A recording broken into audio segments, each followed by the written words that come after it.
Insatisfeito com taxa de juros, governo tenta minar independência do Banco Central. Olá, pessoas! Neste vídeo vamos discutir como o governo tem tentado minar a independência do Banco Central no contexto da alta taxa de juros. Será que essa ação tem resultados positivos? Será que isso pode afetar a economia de forma significativa? Acompanhe com a gente para descobrir. Após decisão do Copom de manter a Selic em 13,75% ao ano, Lula e seus aliados subiram críticas contra Roberto Campos Neto e iniciaram campanha para rever a autonomia da autarquia federal. Lula disse que poderá rever a autonomia do Banco Central após fim do mandato de Roberto Campos Neto. Na última quarta-feira, o Comitê de Política Monetária, Copom, do Banco Central decidiu manter a taxa Selic em 13,75% ao ano após a primeira reunião de 2023. Embora esperada, a decisão irritou a cúpula do governo de Luiz Inácio Lula da Silva, PT, que havia tentado articular uma redução da taxa básica de juros do país. O presidente da República acredita que a saída para a economia é fomentar o consumo, e para isso é necessário facilitar o acesso ao crédito, o que fica difícil com juros tão elevados. Mas o BC não só contrariou o petista como passou um corretivo no governo, sinalizando que a Selic seguirá alta por mais tempo. A conjuntura particularmente incerta no âmbito fiscal, com expectativas de inflação se distanciando da meta em horizontes mais longos, demanda maior atenção na condução da política monetária. O comitê avalia que tal conjuntura eleva o custo da desinflação necessária para atingir as metas estabelecidas pelo Conselho Monetário Nacional. Nesse cenário, o Copom reafirma que conduzirá a política monetária necessária para o cumprimento das metas, diz o comunicado da autoridade monetária. Lula engoliu seco, mas contra-atacou.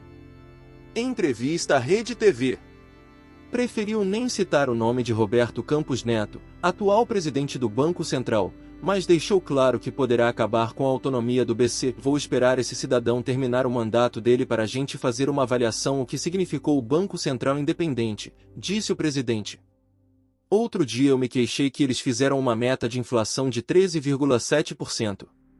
Quando você faz uma meta de inflação de 13,7%, está exagerando numa promessa em que precisa arrochar para cumprir, acrescentou. Foi a senha para os correligionários e aliados do atual chefe do executivo começarem a questionar a independência da autoridade monetária para, no mínimo, fomentar a discussão. Na quinta-feira, a ministra da Ciência e Tecnologia, Luciana Santos, endossou o discurso contra o BC. Na verdade, ela foi além e, durante a 13ª Bienal da União Nacional dos Estudantes, UNE, no Rio de Janeiro, pediu para a militância de esquerda lutar nas ruas contra as altas taxas de juros. É preciso ter uma política de juros à altura dos desafios nacionais. O Banco Central tem que baixar a taxa Selic, e nós vamos ter que garantir isso nas ruas. Baixar juros para retomar o crescimento do país, declarou Luciana. De pronto, a campanha foi comprada pelo PSOL, partido que compõe a base aliada. O presidente do Banco Central mantém alta taxa de juros e ainda ameaça elevá-la. A que serve a suposta independência do BC? O sujeito ainda frequentou jantares e discursou a favor de Bolsonaro.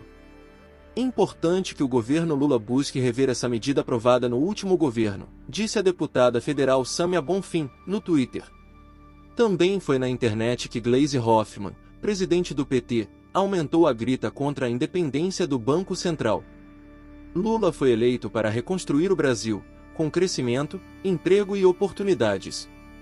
A política monetária de Bolsonaro, Guedes e BC foi derrotada nas eleições porque fez o país andar para trás. Lula tem plano, sim.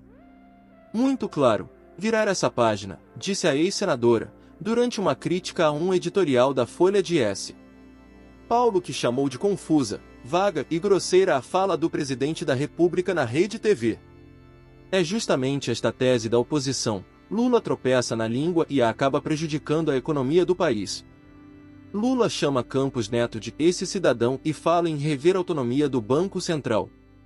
Dólar sobe mais de 1% e juros avançam 30 pontos. É mais inflação, investimento mais caro e menos emprego. Não é discurso político, Tudo o que diz o presidente da República tem consequências, alertou a governadora de Pernambuco, Raquel Landim, que em seu estado concorreu contra Marília Reis, Cidadania, candidata que tinha o apoio do PT. Em 28 de outubro do ano passado, a expectativa era de chegarmos a uma taxa básica de juros de 11% em janeiro de 2024. As falas desastradas de Lula pioraram a expectativa já em novembro, como mostra o gráfico abaixo, disse Rogério Marinho, PLRN, que perdeu durante a semana a presidência do Senado para Rodrigo Pacheco, PSDMG. Novato no Congresso, o deputado federal Deltan Dallagnol, Podemos PR, foi um dos diversos parlamentares que usaram o Twitter para se manifestar. Se o Banco Central não fosse independente, Lula poderia mandar imprimir dinheiro. Dinheiro é como outros bens, se a oferta crescer artificialmente, ele perde seu valor real, poder aquisitivo. Haveria inflação e diminuição da renda, poder aquisitivo, especialmente dos mais pobres. Com o BC independente, como Lula paga as contas? Sua opção é pegar mais empréstimos e aumentar a dívida do governo, que já é muito alta em comparação com outros países emergentes, em proporção ao PIB. Isso significa um risco de calote, criticou o ex-procurador. O Banco Central é independente desde 25 de fevereiro de 2021, quando Jair Bolsonaro, PL, assinou a Lei Complementar 179/2021. O Brasil deu um passo importante. Esta conquista é resultado de um longo processo de amadurecimento institucional, onde os benefícios de um Banco Central autônomo, transparente e responsável foram ficando claros para a sociedade, disse Campos Neto à época. O mandato do atual presidente do BC terminará em dezembro de 2024. Então, para concluir, podemos dizer que o governo tem tentado minar a independência do Banco Central, em um contexto de altas taxas de juros, para tentar controlar o custo de empréstimos e, assim, estimular o crescimento da economia. No final das contas, essa é uma estratégia arriscada, que só pode ser avaliada com o tempo. Se gostou deste vídeo, não esqueça de deixar o seu like, se inscrever no canal e comente o que você pensa sobre o assunto.